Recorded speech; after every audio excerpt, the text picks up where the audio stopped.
আসসালামু আলাইকুম। একটু ক্লোজ আপ নিয়ে আচ্ছা একটা ব্যাপারে একটু শর্ট একটা ভিডিও করব।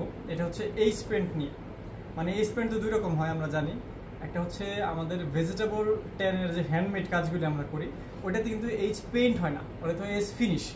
ওটার জন্য যে কেমিক্যাল ইউজ করা হয় এটা আপনারা চিনেন, এর আগেও আমি দু একবার ইন্ট্রোডিউস করাইছিলাম। ওটাতে ইউজ করা হয় টোকোনলি। হ্যাঁ, এই টোকোনলিটা ইউজ করা হয়। এটা এইচ ফিনিশিং গাম, একটু জুম করে দেখান। এইচ ফিনিশিং গাম এটা জাপানিজ একটা কেমিক্যাল।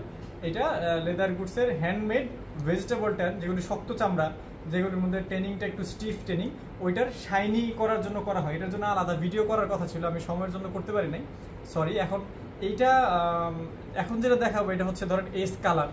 এস কালারটা কি? এস কালার হচ্ছে এক্সট্রা একটা কোটিং, উপরে এই কালারের সাথে আপনার পিগমেন্ট অ্যাড করে এখানে এক্সট্রা একটা কোটিং করা হয়। এটা আপনারা অনেকেই চেনেন। তো কালার আর কোটিং, এই কালার আর এই পেইন্টের মধ্যে একটু পার্থক্য আছে। এই পেইন্টটার জন্য আমরা কিভাবে প্রিপেয়ার করি, ধরেন এটা হচ্ছে একটা চাইনিজ একটা ক্রিম, একটু জুম করেন, যদি কেউ চায় তাহলে কিনতে পারে তারা। এটা গোয়াংজু একটা কোম্পানির এই চাইনিজ, এটা হচ্ছে একটা ন্যাচারাল কালারের বাইন্ডার। মূলত এইটাই হচ্ছে আঠা, যেটা এইজের চারপাশের মধ্যে পুরো কোটিংটা তৈরি করে। আর এটার সাথে যেটা করা লাগে, আমরা বিভিন্ন রকমের কালার পিগমেন্ট মিক্স করে তারপরে এই মানে ডাইটা তৈরি করি। ধরেন সাদা হলে তো আর সাদা দিয়ে তো আর কাজ চলবে না। যদি ওয়ালেটের কালার এরকম ব্রাউন হয়, তো ব্রাউনের জন্য তো আগে আমাকে এই যে এই ন্যাচারাল কালারের সাথে কালার মিক্স করে এরকম বানিয়ে নিতে হবে। তো এটা বানানো অবস্থায় আসে না, নর্মালি এরকম ন্যাচারাল কালারের 5 কেজি ড্রাম আসে। 5 কেজি ড্রাম আসে, আর এরকম অল্প অল্প করে আপনার বিভিন্ন পিগমেন্ট পাওয়া যায়, red colour, blue colour, brown colour. যে কালার আপনার লাগবে এই হোয়াইট কালারের সাথে মিক্স করে এরকম আপনার কালার মেক করে নিতে হবে আগে। এই যে এখানে একটু শো করেন, আমি দেখাই। আমাদের ম্যানুয়াল যে মেশিনগুলি আছে যেটা দিয়ে আমরা কালার করি, এই দেখেন এখানে আমি 3টা কালারের সাপোজ কাজ করতেছি। এটা ব্লু কালার, এটা ব্ল্যাক, এটা ট্যান কালার। আগে কালারটা এই বাইন্ডারের সাথে মিক্স করে আমরা মেক করে নিছি। এখন জাস্ট এখানে ধরবো, টানবো, আর কালারগুলি এটার সাথে কালার হবে। এই হ্যাঙ্গারটা একটু দেখেন, শুকানোর জন্য ওইভাবে করে আমরা হ্যাঙ্গার করে দিছি, যাতে একটার সাথে আরেকটা না লেগে যায় আর কালারটা একটু তাড়াতাড়ি শুকায়। সাপোজ এখানে আবার একটু জুম করে আমি একটা পিস একটু কালার করে দেখাই। এখানে এই ফিটটা অ্যাডজাস্ট করা লাগে। আমি এটা যত কাছে নিব তত কালারের লেয়ারটা পড়বে থিন, আর এই লেয়ারটা যত দূরে নিব তত কালারটা একটু মোটা কালার হবে।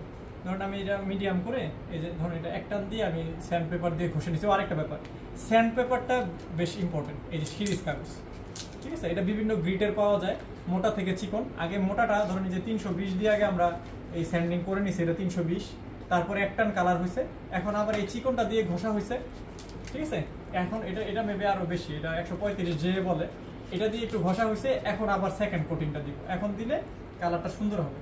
ধরেন একটা টান আমি দিচ্ছি, এটা বেশি অ্যাডজাস্ট করে দিতে হবে। দেখেন এখানে একটা কোটিং, একটা লেয়ার করছে, চকচক করতেছে। এটা যখন ড্রাই হয়ে যাবে তখন এই চকচকে এটা চলে যাবে, ম্যাট হয়ে যাবে। জাস্ট এটা একটা যে কোনো একটা ফুঁকে এই দেখুন এভাবে ঝুলাই দিই। এটা 10 মিনিট, 5-7 মিনিট, 10 মিনিটে শুকায় যাবে। এখন এটার মধ্যে ধরেন যে যখন ব্ল্যাক করবো ব্ল্যাকে দিব, যখন ট্যান কালার করবো ট্যান কালারে দিব। তো এটা হচ্ছে প্রসেস, বাট এটা হচ্ছে বেশ সময় নিয়ে কাজটা করা লাগে, অধৈর্য হওয়া যাবে না। একটু একবার এক টান দিলে যে ফিনিশিং হয়ে যাবে তা না, অনেক সময় 2বার 3বার 4বার মানে একটা লেয়ার আফটার লেয়ার কোটিং দেওয়া লাগে, তখন আপনার এই ফিনিশটা সুন্দর হবে। ঠিক আছে, থ্যাংক ইউ, সবাই ভালো থাকবেন, আসসালামু আলাইকুম।